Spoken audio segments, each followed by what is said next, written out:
Tema ini termasuk tema yang jarang dibicarakan dewasa ini. Bahkan kadang-kadang malah dilupakan. Gereja sibuk dengan urusan berkat melulu. Dari dulu yang diomongin berkat. Padahal yang satu ini penting.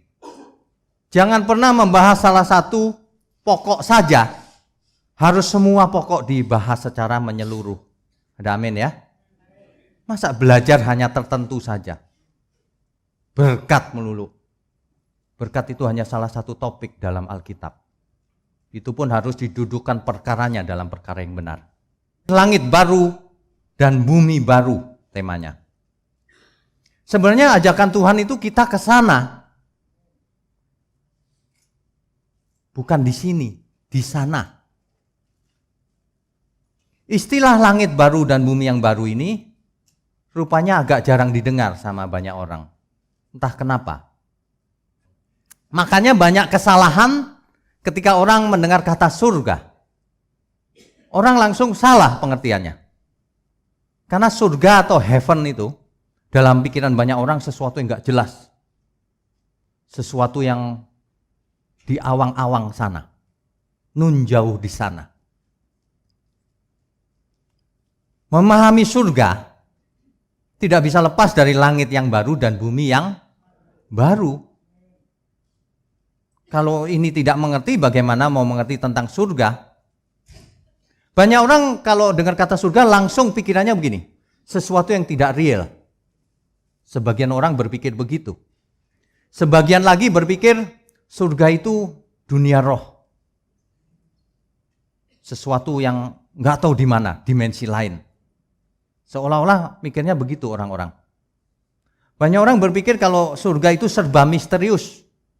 Semuanya dunia maya. Bukan dunia yang real seperti ini, tapi maya. Virtual. Banyak yang berpikir begitu. Makanya orang Kristen itu banyak sekali yang heaven oriented kan? Surga oriented.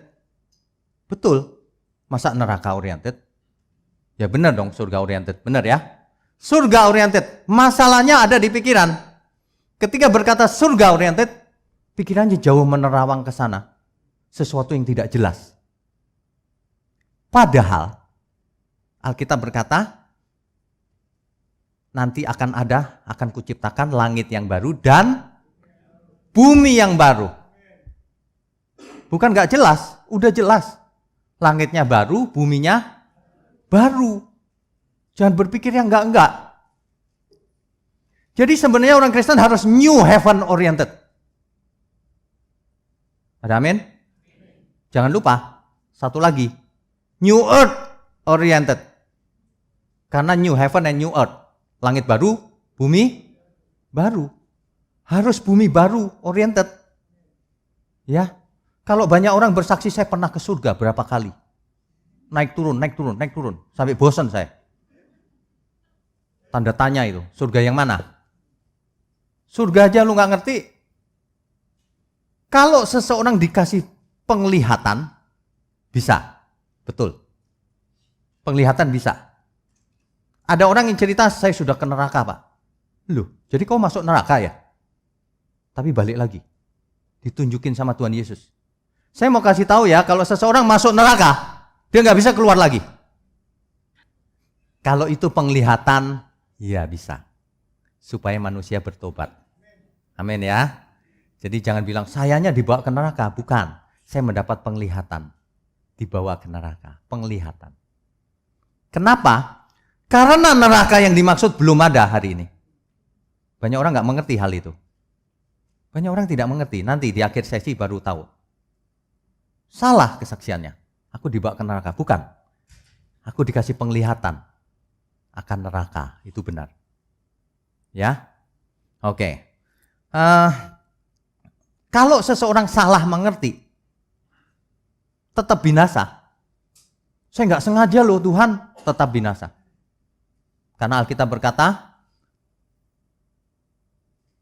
umatku binasa karena tidak mengenal Allah, tidak mengenal kebenaran.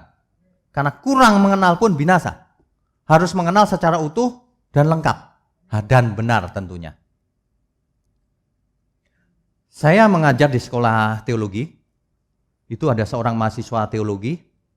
Itu pun salah pengertian dia. Ketika saya mengajar, dia semester 3 atau 5 waktu itu ya. Saya tanya, menurut kamu surga seperti apa? Dia jawab begini, surga itu Pak, ada suatu ruangan. Di ruangan itu kita semua berbaju putih. Semuanya putih-putih. Saya tanya, nggak ada baju lain ya? Nggak punya baju lain? Cuma satu bajunya, selemari itu putih semua. Ya memang gitu Pak. Oke. Terus ngapain kita di sana? Jawab dia gini, menyanyi untuk Tuhan. Wah, rohani sekali jawabannya. Sampai kapan? Selama-lamanya. Jadi maksudnya paduan suara selamanya di surga. Jadi surga itu seperti ruangan, terus ada paduan suaranya, terus Tuhan yang dengerin gitu. Selama-lamanya begitu. Banyak orang berpengertian begitu. Ini mahasiswa loh, teologi. Jawabannya masih begitu.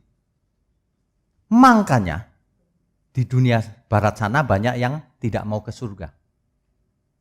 Bapak Ibu mungkin heran ya. Ada seorang hamba Tuhan, pendeta loh. Aku nggak mau ke surga. Kenapa? Di surga bosen. Bosen katanya. Kenapa bosen? Ya cuma nyanyi tok. Di dunia aja aku nggak mau nyanyi terus. Capek lagi nyanyi. Udah gitu suaraku fales lagi. Suaranya fales nyanyi-nyanyi tok. Waduh. Kalau orang nggak suka nyanyi suaranya fales ya disuruh nyanyi. Sengsara loh itu. Sengsara loh. Bener. Kok suaranya bagus malah enak kan? Sengsara. Lah ini di surga mau nyanyi selama-lamanya. Saya tanya lagi dia. Lah kalau untuk orang-orang yang nggak suaranya fales gimana? Nggak masuk surga dong? Oh nanti kita latih Pak. Nanti kalau saya buat gereja saya mau latihan suara. Oh kamu mau latihan vokal maksudnya. Nanti lulusan gerejanya pintar-pintar nyanyi. Wah. Dia lupa bahwa Tuhan Yesus nggak seperti itu. Sebab kalau Tuhan Yesus seperti itu, murid-muridnya nggak menulis Alkitab. Menulis apa? Lagu-lagu rohani. Produksi CD-CD, lagu rohani. Lagu menurut Matius, Markus, dan seterusnya. Enggak. Justru pengertian akan kebenaran itu yang utama. Ya. Ada lagi yang membayangkan surga cuma begini. Di surga nanti Pak, kita cuma makan minum Pak. Enak. Apa aja dianterin. Ada loh, zaman dulu kan begitu pikirannya ya. Cuma makan minum. Di surga kita cuma bermalas-malasan, gak perlu kerja. Enak Pak. Itu dasar pemalas itu, otaknya begitu tuh. Mikir di surga malas-malesan lagi. Padahal Alkitab berkata di surga kita melayani Tuhan selama-lamanya. Kok malas-malesan? Lagi pula kok malas-malesan gitu ya. Nanti di surga jadi gendut banget. Habis malas-malesan makan minum melulu. Nah, ada lagi yang membayangkan dunia roh di surga. Di surga nanti Pak, kita bentuknya roh. Jadi kalau kita ketemu Pak nanti di surga, kalau kita salaman, lepas gitu. Lepas, nggak bisa. Pelukan juga nggak bisa, jatuh molos sana. Ingat film Casper nggak? Kira-kira gitu di surga. Bayangan orang begitu tuh. Surga itu dunia roh, nggak ada makan minum, nggak ada apa-apa, semuanya nggak ada. Cuman ngambang kita. Jadi kita ngambang-ngambang gitu di surga. Jadi Casper. Ada yang membayangkan begitu tuh surga. Makanya banyak orang takut juga tentang surga. Yang pengertiannya salah. Di surga aku nggak mau, aku jadi Casper. Nggak mau dia. Banyak pengertian yang salah karena tidak diambil dari Alkitab. Hari ini kita mau belajar murni dari Alkitab. Sehingga kita tahu kebenarannya. Amin ya. Bapak Ibu kalau mendengar sesuatu yang baru, jangan buru-buru nolak. Pelajari lagi di Alkitab. Karena semua nanti akan kita bahas dengan detail. Masa sih? Loh kok masa? Alkitab ngomong begitu. Justru yang kau mengerti itu bukan Alkitab. Gitu loh, ya. Oke, kita lanjutkan. Sebelum kita bahas langit baru, bumi baru, kita harus tahu dulu kenapa sih harus ada langit yang baru dan bumi yang baru? Apa perlu? Kan ini sudah ada langit baru, ada langit dan bumi yang sekarang. Ya kita mesti ingat kisah, mulai dari kisah Kejadian. Kejadian 1 ayatnya yang pertama. Pada mulanya Elohim menciptakan langit dan bumi. Allah menciptakan langit dan bumi.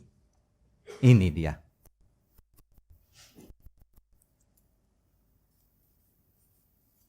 Kejadian 1 ayat 1.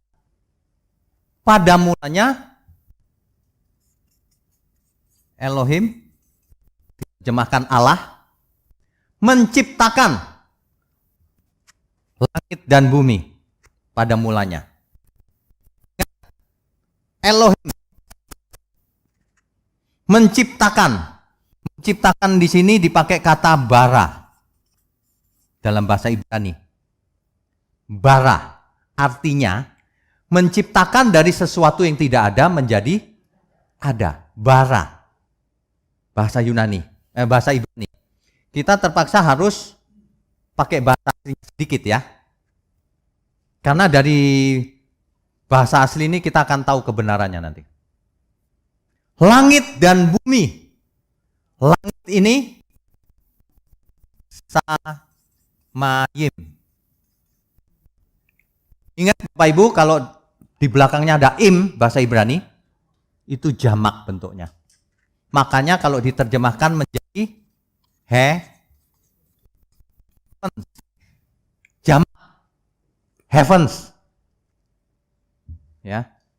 Jadi kalau kita pakai bahasa aslinya, Elohim menciptakan samayim. Heavens. Samayim dan bumi. Saya lagi mau tekankan ini nih. Samayim. Dari tidak ada menjadi ada. Kata samayim ini bisa diterjemahkan langit, bisa diterjemahkan jagat raya, universe, bisa diterjemahkan alam semesta. Kan tak terhingga.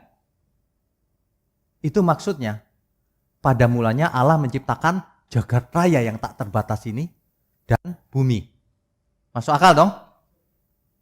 Bukan begini, pada mulanya Allah menciptakan langit yang biru ini dan bumi.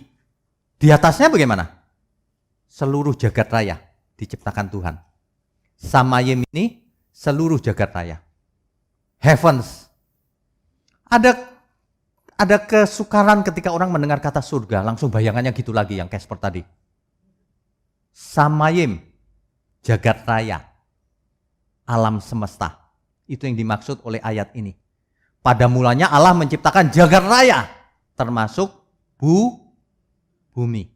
Dari tidak ada menjadi ada. Itu maksudnya. Ayat Kejadian 1, ayatnya yang pertama. Jadi di zaman Perjanjian Lama, itu orang-orang sudah mengenal perbintangan. Sudah tahu belum? Sudah tahu belum bahwa jagat raya tak terbatas? Di zaman Perjanjian Lama nih kita ngomong. Sudah. Orang-orang Ibrani, Israel kalau berkata langit, dia sudah tahu bukan langit yang biru ini. Waduh, ada bintang-bintang bertaburan.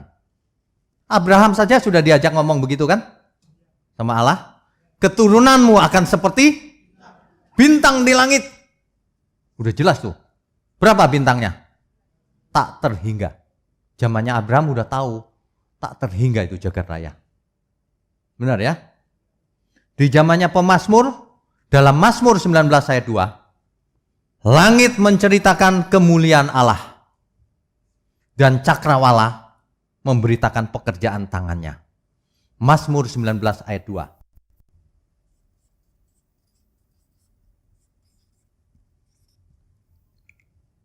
Di dalam bahasa Indonesia disebutkan langit menceritakan kemuliaan Allah. Dalam teks aslinya samayim menceritakan kemuliaan Allah. Samayim. Artinya apa? Langit yang cuma biru ini atau seluruh jagat raya? Seluruh jagat raya. Seluruh jagat raya, langit yang penuh bintang yang tak terhingga itu. Seluruh jagat raya menceritakan kemuliaan Allah. Jadi kalau kita mau bicara kebesaran Tuhan, lihatlah jagat raya. Waduh, tak terbatas loh. Tak terbatas jagat raya ini. Bapak Ibu, ada bayangan nggak sebesar apa sih jagat raya ini? Nanti lihat di internet banyak.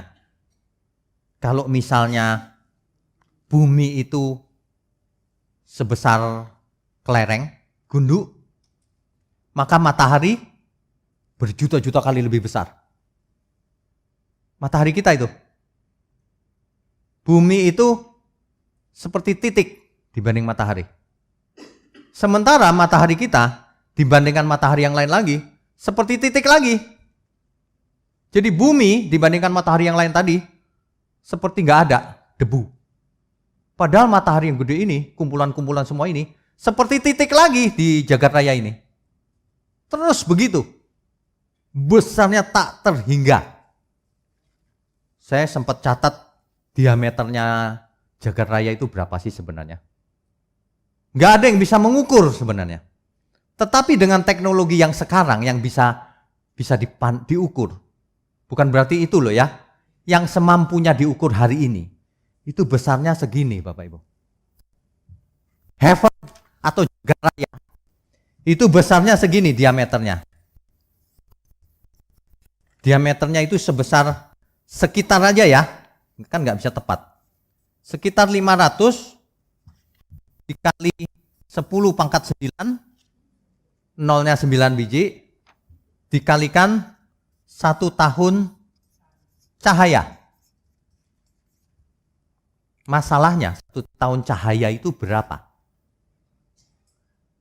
Cahaya itu 1 detik. Kecepatannya berapa?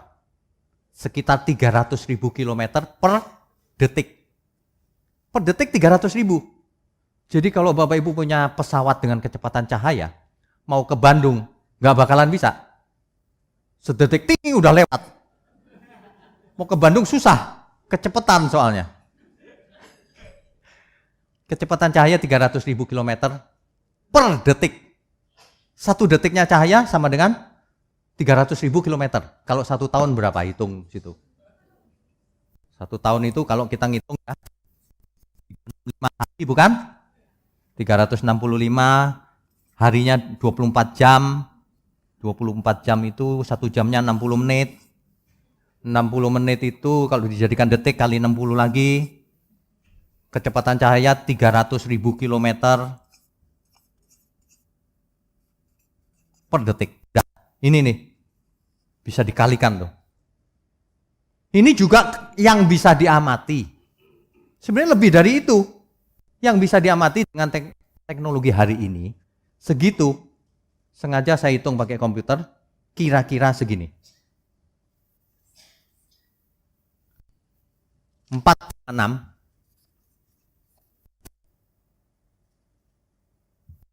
kali 10 pangkat 20 km. Jadi 4,6, nolnya 20 biji. Nolnya 20 biji bisa itu apa itu ya? Ya nggak tahu, pokoknya begitu. Tak terhingga. Sebenarnya tak terhingga, bukan segini. Kenapa? Teknologi manusia terbatas. Cuma kelihatannya segitu.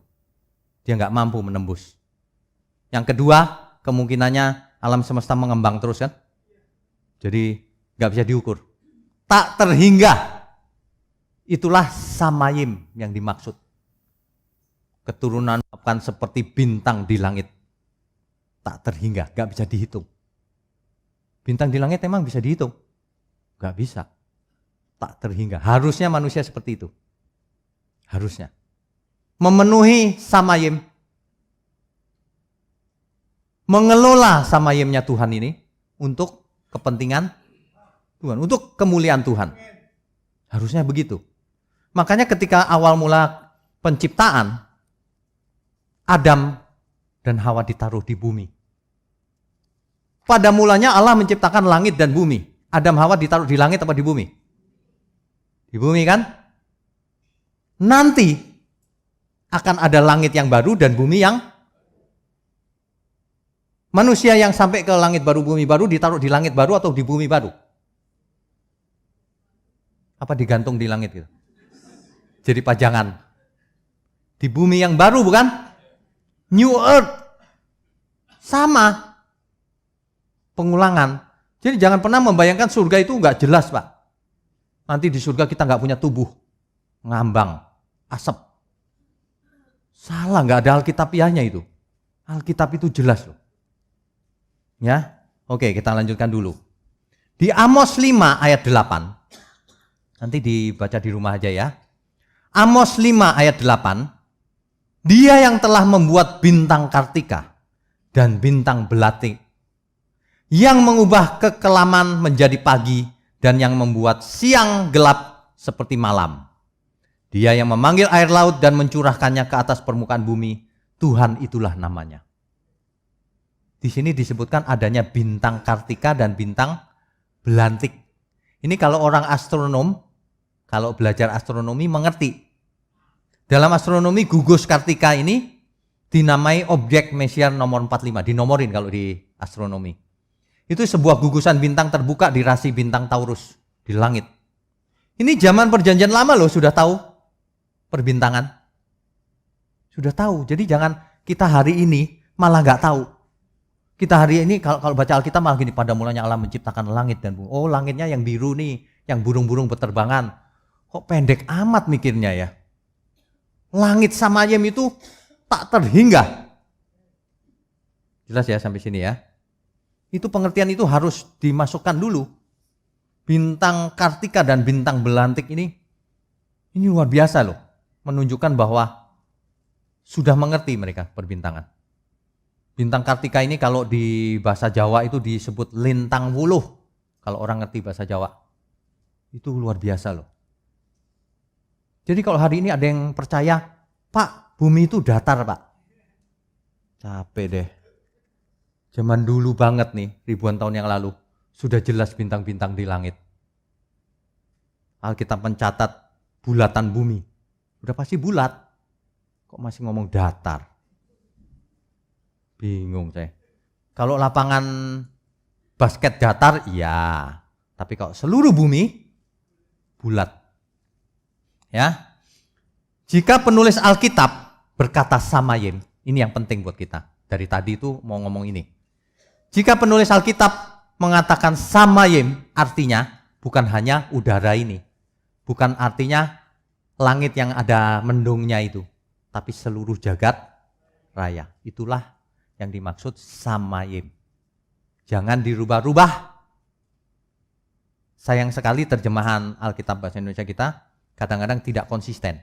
Kadang-kadang Samayim diterjemahkan langit, kadang-kadang diterjemahkan surga.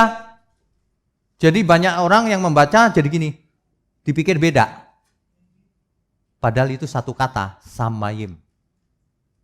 Samayim, ya. Itu yang pertama. Sekarang yang kedua poinnya. Jika manusia tidak jatuh dalam dosa, Adam perlu mati nggak? Tidak. Kan firmannya jelas. Jika kau makan buah itu, kamu mati. Kalau nggak dimakan, nggak mati. Artinya Adam disetting atau dirancang dari awal hidup kekal. Adam roh seperti Casper atau daging? Daging. Daging tapi bukan daging seperti yang sekarang jatuh dalam dosa. Daging mula-mula. Rancangan mula-mula. Adam tidak bisa mati. Tidak bisa. Artinya sel-selnya Adam membelah sempurna. Nggak bisa jadi tua. Nggak bisa. Nggak bisa rambutnya memutih sehingga perlu semir. Nggak bisa. Nggak bisa mukanya mulai kerut-kerut. Nggak bisa. Sehingga perlu ditarik pakai benang. Kalau ibu-ibu kan ada yang ditarik benang tuh. Saya tahu juga tuh. Biar mulus lagi. Ya. Nggak ada. Adam tidak pernah mati. Dan hari itu, Adam makanannya tumbuh-tumbuhan. Nggak ada kan diceritakan di Alkitab, Adam dan Hawa lagi mengejar-ngejar babi. Lalu disate babi. Atau ayam dikejar-kejar, bikin sate ayam. Kan nggak ada. Hidup kekal dulu ya. Itu sih intermezzo aja ya. Padahal itu bukan intermezzo, itu ada cerita tersendiri. Itu serius juga itu. Tuhan tuh merancang segala sesuatunya. Semua ada maksudnya. Semuanya ada maksudnya. Ya. Oke. Nah, kalau manusia tidak jatuh dalam dosa, maka bumi juga tidak dikutuk. Maka tidak akan ada neraka. Maka tidak akan ada hukuman. Gak jatuh dalam dosa. Maka Tuhan Yesus tidak perlu turun menjadi juru selamat. Maka Adamlah yang akan menguasai bumi untuk kemuliaan Bapa di surga. Amin. Kalau itu yang terjadi, maka Adam yang menjadi pokok keselamatan. Adam yang menjadi teladan bagi keturunan-keturunannya, anak cucu. Sayang sekali, Adam jatuh. Hawa jatuh, ikut suaminya diajak. Jatuh. Manusia jatuh dalam dosa. Sehingga bumi pun dikutuk oleh Tuhan. Bumi ini sudah terkutuk. Jadi tidak akan pernah dipulihkan. Bumi ini sudah terkutuk. Statusnya sudah terkutuk. Sebenarnya ya, kalau Adam taat itu ya, aduh, semuanya jadi enak. Bukankah setelah penciptaan, Tuhan sendiri yang menilai ciptaannya? Memang ada yang bisa menilai? Tuhan sendiri yang menilai, maka Allah melihat semuanya itu dan sungguh amat baik.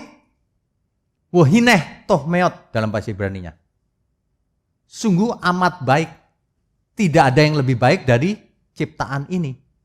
Itu sudah yang paling baik. Artinya kalau nggak jatuh dalam dosa, ya itu kekal. Adam turun-temurun menguasai alam semesta untuk kemuliaan Tuhan. Kan begitu kan?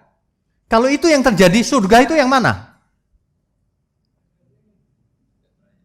Ya semuanya itu. Kan Tuhan yang jadi rajanya. Semua itu surga bukan? Bumi adalah bagian dari surga.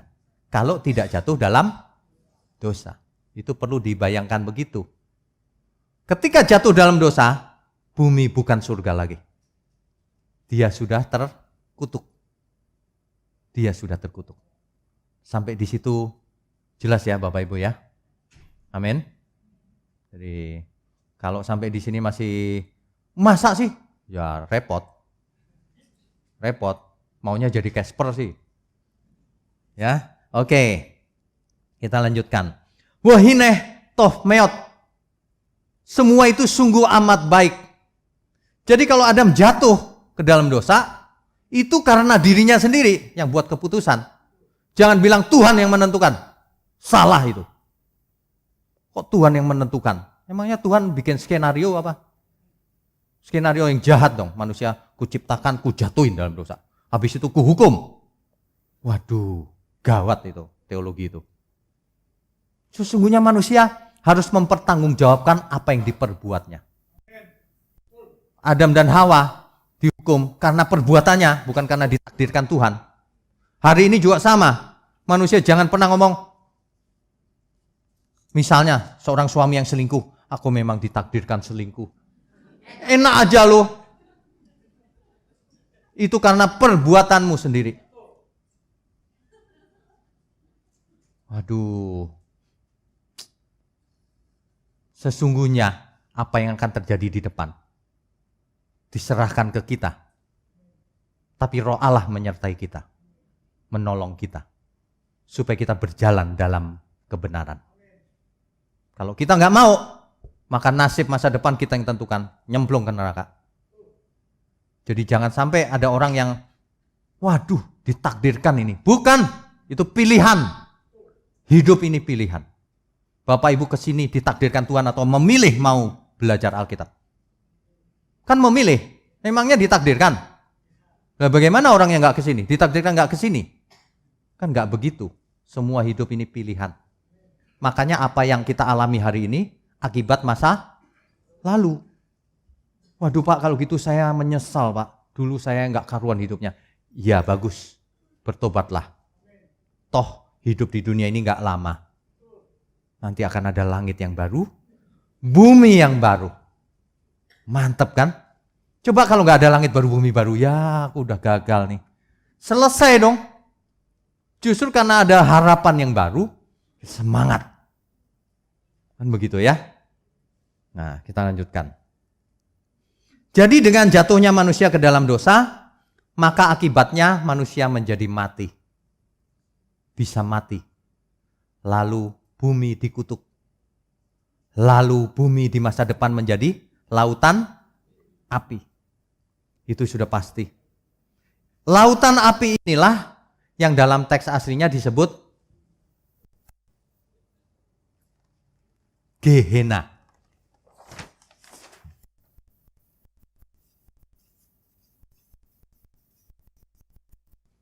Gehenna ini diterjemahkan ke dalam bahasa Indonesia neraka. Bumi ini yang akan terbakar menjadi lautan api, itulah Gehenna. Itulah neraka. Jadi jangan berpikir neraka itu ada di dunia roh sana Pak, nggak tahu di mana. Alkitab berkata bumi itu yang akan jadi lautan api. Jangan aneh-aneh mulai sekarang. Jangan dengerin orang-orang yang bersaksi tanpa dasar Alkitab. Banyak orang nggak mengerti loh. Masa Tuhan menciptakan neraka? Tidak, pada mulanya semuanya baik-baik. Manusia yang melanggar. Ya, oke. Nah, kalau manusia ini berbuat memberontak terhadap Tuhan, itu sebenarnya manusia yang menyebabkan adanya neraka. Kalau enggak kan enggak ada. Bumi enggak dikutuk. Di mana enggak perlu neraka juga. Ya. Nah, itulah sebabnya Tuhan menyediakan langit yang baru dan bumi yang baru. Sebab langit dan bumi yang sekarang tidak akan dipulihkan. Sebab langit dan bumi yang sekarang akan menjadi lautan api. Danau api tepatnya. Ya. Nah, Nabi Yesaya di abad sekitar 700-an tahun sebelum Kristus, ya. Nabi Yesaya menulis nubuatan ini. Yesaya 65 ayat 17. Kan awalnya Kejadian 1 ayat 1, pada mulanya langit dan bumi kan. Lalu jatuh dalam dosa, Yesaya menulis nubuatan ini. Yesaya 65 ayatnya yang ke-17. Sebab sesungguhnya aku menciptakan langit yang baru dan bumi yang baru. Hal-hal yang dahulu tidak akan diingat lagi dan tidak akan timbul lagi di dalam hati. Ini kalau kita lihat teks Ibraninya, bahasa aslinya lagi. Aku menciptakan di situ pakai kata bara.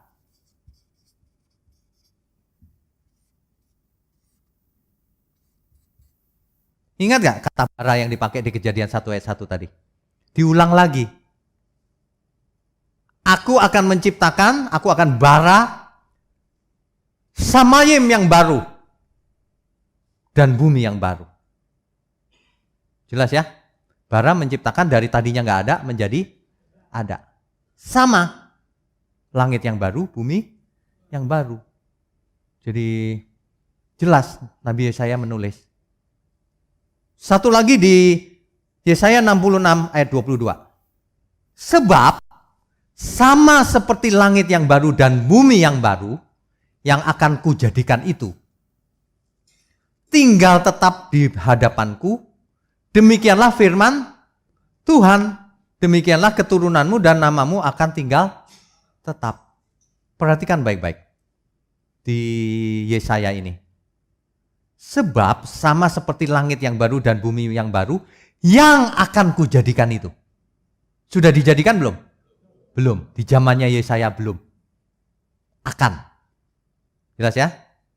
Akan, jelas. Lalu di zamannya perjanjian baru, kita baca 2 Petrus 3 ayat 13. Tetapi sesuai dengan janjinya. Janji siapa? Janji Tuhan. Tuhan berjanji. Tetapi sesuai dengan janjinya kita menantikan langit yang baru dan bumi yang baru, di mana terdapat kebenaran. Di langit dan bumi yang lama ini tidak ada kebenaran. Artinya banyak orang yang jahat. Gak usah jauh-jauh. Lihat aja sekeliling kita. Banyak orang curang demi kekuasaan. Banyak orang korupsi. Banyak orang selingkuh. Kawin sana, kawin sini. Cerai. Sembarangan hidup. Di langit dan bumi yang lama ini banyak kekacauan memang. Di langit baru, bumi baru, hanya terdapat kebenaran. Itulah sebabnya orang yang tidak hidup dalam kebenaran tidak akan sampai di sana. Karena nggak cocok kan? Nggak match. Di sana hanya ada kebenaran. Orang yang curang dibuang Tuhan, sudah pasti. Makanya jangan pernah ada yang curang di sini. Apalagi culas hatinya. Tidak ada barang yang najis masuk ke sana. Ya, oke. Makanya kalau kita ngomong janji Tuhan itu, jangan dibelokkan kemana-mana. Aku klaim janjinya. Janji yang mana? Aku akan dibelikan rumah sama Tuhan. Mana ada? Aku akan dibuat kaya di bumi. Mana ada janji begituan? Tagihan ngapain Tuhan janji begitu? Tuhan pasti janji, ku janjikan langit yang baru dan bumi yang baru. Ada amin? Kita beri kemuliaan untuk Tuhan. Untung Tuhan janjinya itu. Kalau Tuhan janjinya gini gimana? Pak, kok akan ku buat kaya raya di bumi. Punya rumah banyak, punya istri banyak, punya ini, semuanya banyak. Rusak nggak manusia? Janji Tuhan yang paling penting itu ini. Langit yang baru, bumi yang baru. Kalau kita bicara dalam 2 Petrus ini, ingat ini zaman perjanjian baru. Di dalam 2 Petrus ini, Samayim berubah bahasanya. Tadinya bahasa Ibrani menjadi bahasa Yunani.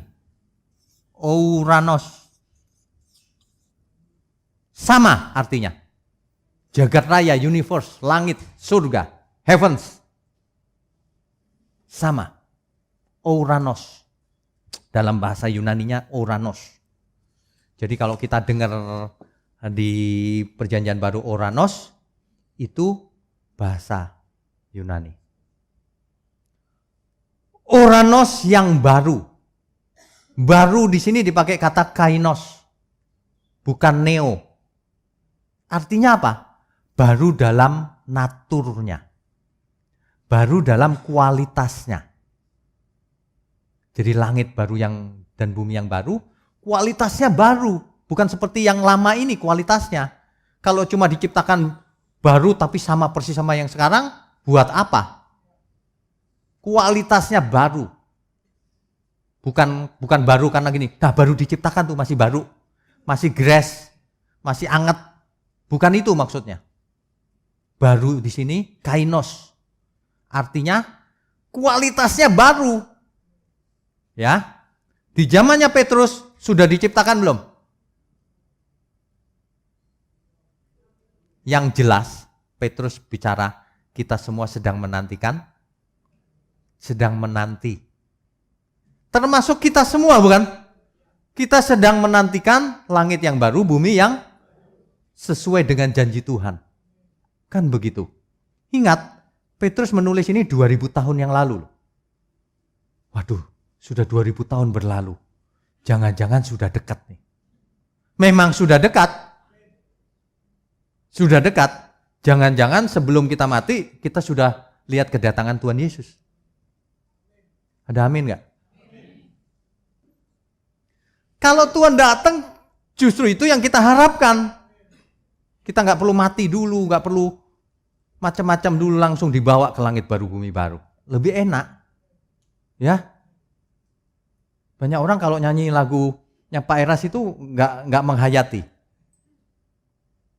Tuhan Engkau mengingat aku waktu alam semesta menderu. Alam semesta menderu. Engkau datang sebagai raja menjemput orang saleh semua. Harimu yang mulia, ku harap segera tiba. Mestinya semua orang begitu, mengharapkan kedatangan Tuhan. Bukannya takut kiamat. Kok takut kiamat? Nggak beres itu hidupnya. Makanya bertobat, siapapun yang dengar seminar ini bertobat. Sampai kapan kita tidak mau bertobat? Hidup begitu-begitu terus. Setiap saat kita bisa mati. Kata Oranos atau Samayem ini menceritakan kemuliaan Allah sebenarnya. Tak terhingga besarnya. Tak terselami oleh manusia. Tak terukur oleh apapun. Sampai kapanpun. Kalau kita disediakan ini, itulah sebenarnya artinya apa yang tidak pernah kau dengar. Apa yang tidak pernah kau lihat. Itulah yang disediakan Tuhan. Amin ya. Jangan bilang gini, lagi bisnis sih. Aku yakin omsetnya 10 kali lipat. Sebab apa yang tidak pernah ku dengar, tidak pernah ku lihat, itulah yang disediakan Tuhan. Ngawur itu. Banyak orang pakai ayat suka-suka sendiri. Ngapain Tuhan janji begituan? Tuhan itu janji langit baru, bumi baru. Yang kekal, kalau cuma berkat yang sementara-sementara itu gak ada artinya. Itu cuma buat menyambung hidup. Bahkan itu berbahaya kalau kebanyakan. Orang yang kayaknya luar biasa berbahaya loh Pak. Karena dia bisa beli apa saja. Bahaya itu. Alangkah sukarnya orang kaya masuk surga, kerajaan surga. Bukan berarti Tuhan anti kekayaan, bukan, semua juga milik Tuhan. Kalau kita kaya jangan dipakai untuk kepentingan diri sendiri, itu maksudnya.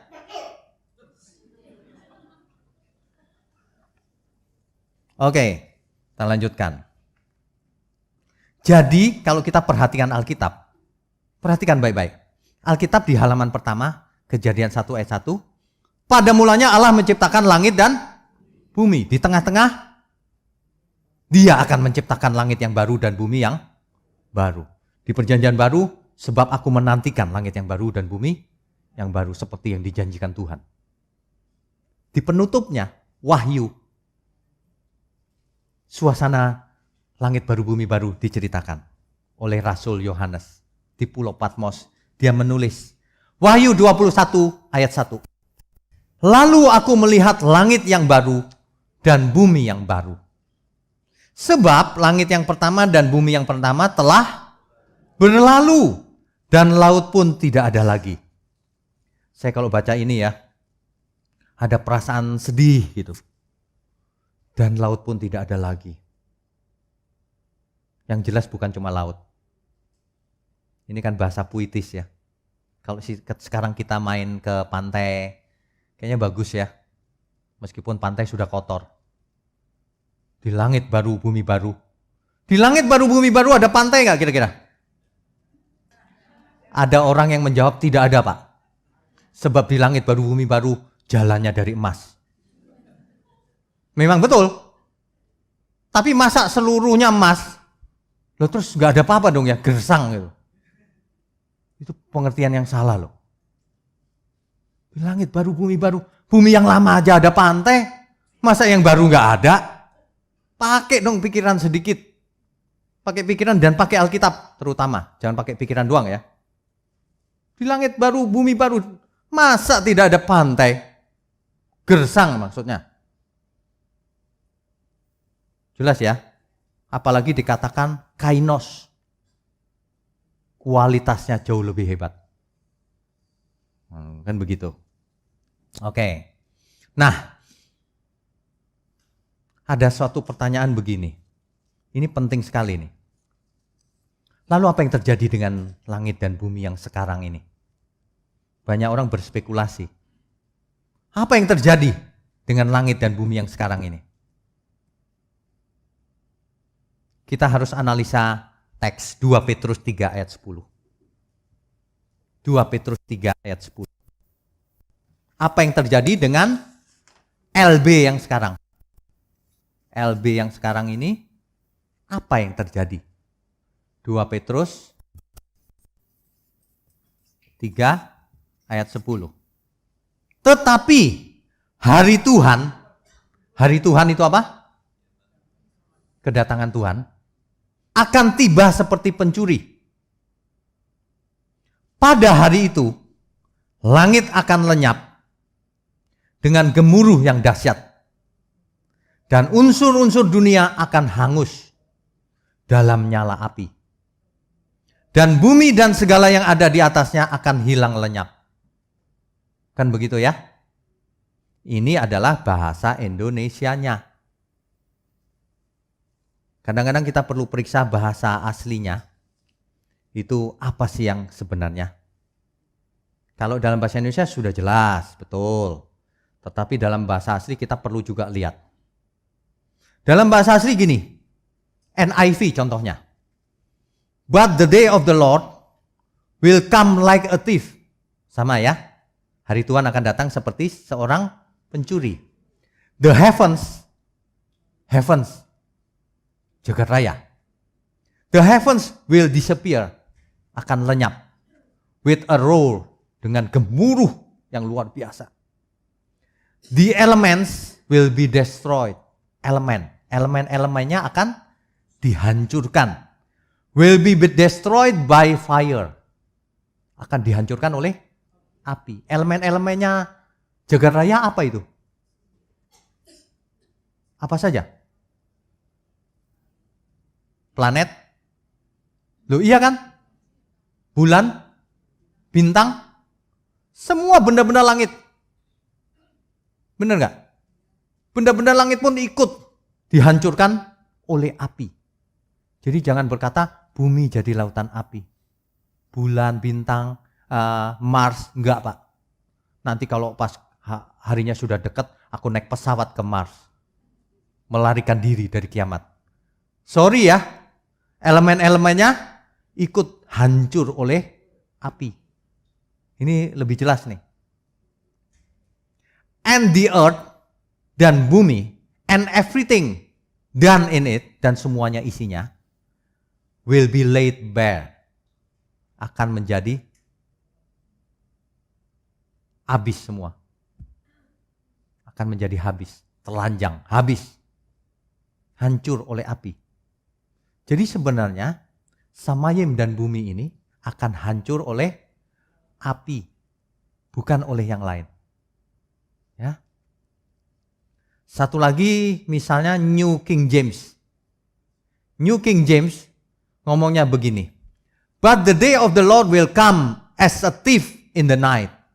Sama. Seperti pencuri di malam hari. In which the heavens will pass away with a great noise. Sama ya. Akan berlalu dengan gemuruh yang dahsyat. And the elements, dan elemen-elemennya will melt, akan meleleh. With fervent heat, oleh api yang sangat luar biasa, panas. Meleleh semuanya, sampai meleleh. Bayangin kalau bulan meleleh, Mars meleleh, belum pernah terjadi loh. Ya, Bapak Ibu kalau lihat ke langit pagi hari, tiba-tiba di atas ada yang gosong, bulat. Takut nggak kira-kira? Itu apa itu? Makanya jangan tunggu hari itu tiba. Jangan tunggu hari Tuhan mendadak tiba. Karena datangnya seperti pencuri di malam hari. And the works that are in it will be burned up. But both the earth and the works that are in it, bumi dan segala yang ada di dalamnya, di atasnya, will be burned up, akan terbakar. semuanya akan terbakar. Ingat, yang terbakar bukan cuma bumi, elemen-elemen dari Samayim akan terbakar.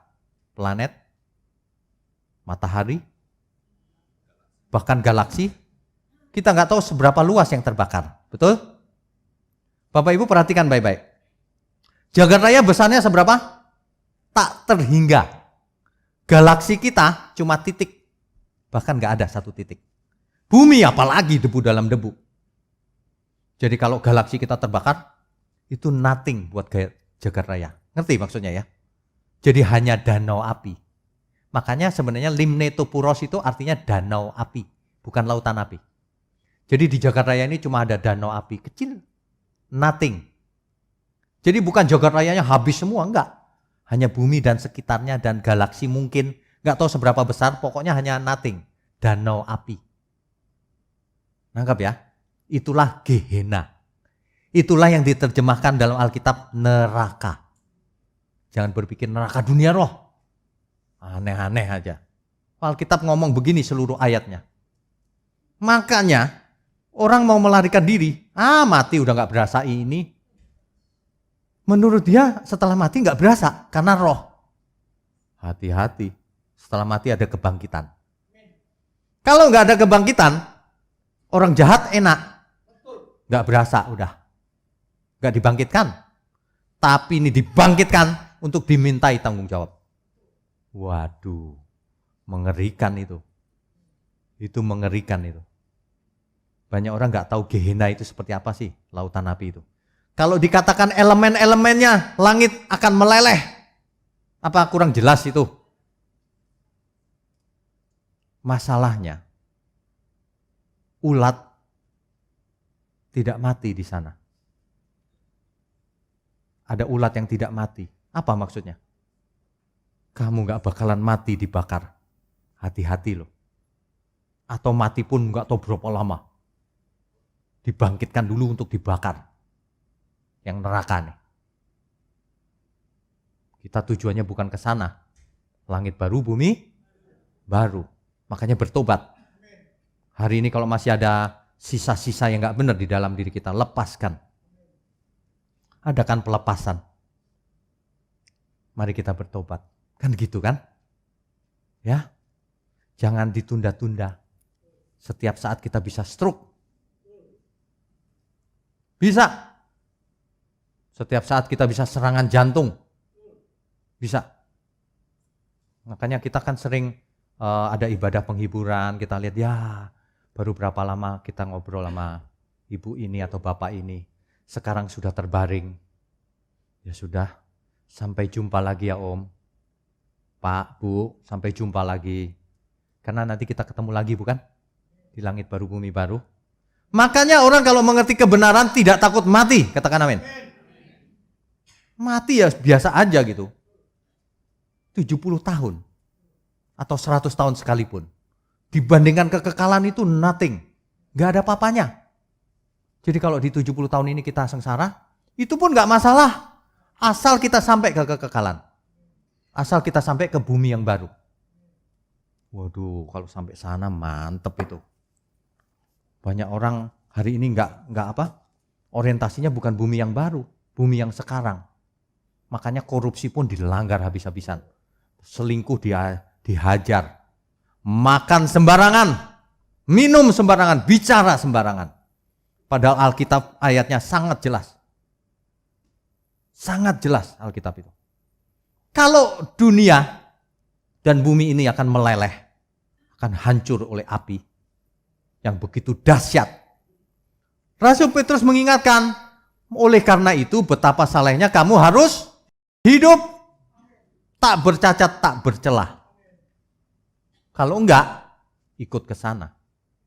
Gitu loh. Banyak orang ya, dunia ini memang sudah sekuler benar. Di Indonesia masih enak. Manusianya religius.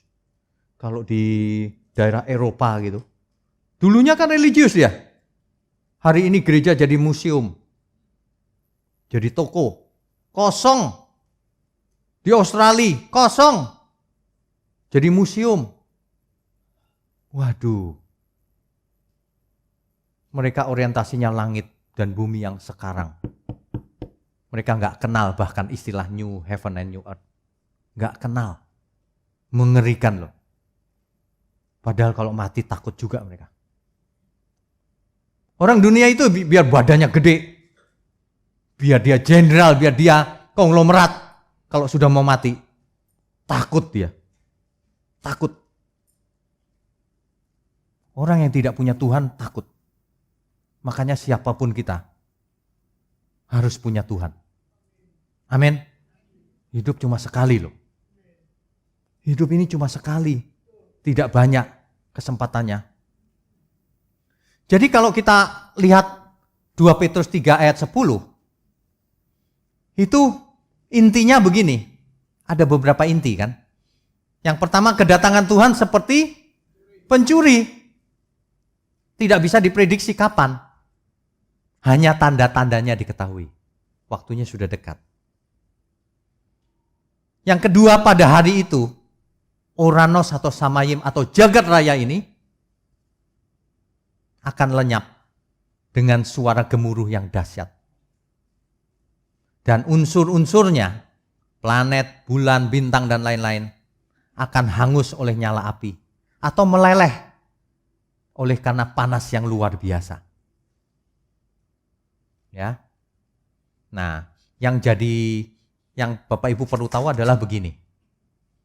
Bumi dan segala isinya ini akan terbakar atau dimusnahkan oleh api. Tapi belum tentu lenyap total. Kenapa? Terbakar. Jadi lautan api. Jangan bilang ini terbakar gunung terus lenyap terus hilang. Bukan. Jadi lautan api.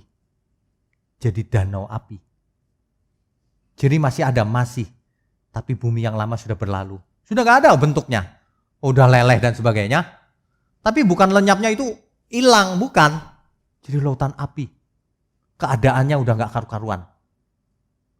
Udah hangus. Dan seterusnya, sudah rusak. Ya, itu maksudnya. Nah, tetapi ada pendapat lain. Ini dia. Pendapatnya begini. Memang sih, bumi akan dihancurkan dengan api. Tapi setelah itu dipulihkan oleh Tuhan. New Earth itu bumi yang lama ini yang dipulihkan. Menjadi bumi baru. Pemulihan. Makanya New Earth itu bumi yang lama ini yang dipulihkan. Ada pendapat seperti itu. Dan itu banyak orang berpendapat seperti itu. Itu salah. Sebab menurut Alkitab, harus menurut Alkitab, bukan menurut perasaan. Ya, Tuhan Yesus berkata kerajaanku bukan di dunia ini. Di tempat lain, bukan di bumi ini. Sebab Tuhan Yesus berkata, aku pergi menyediakan tempat bagimu. Artinya di mana? Bukan di bumi. Sebab di rumah Bapakku banyak tempat tinggal. Bukan di bumi, di rumah Bapakku. Jelas ya? Tuhan Yesus naik ke surga, sebab aku pergi menyediakan tempat bagimu. Supaya di mana aku ada, kamu ada. Jadi ketika kita beri kemuliaan untuk Tuhan. Jadi ketika Tuhan berkata itu, bumi masih ada, murid-murid masih ada. Tuhan menunjukkan tempat yang lain, bukan bumi ini, bro. Jadi istilahnya bukan bumi ini direnovasi. Bukan. Atau dipulihkan. Bukan. Salah. Tuhan berkata, sebab kuciptakan langit yang baru dan bumi yang baru. Bara menciptakan, bukan renovasi. Jelas ya?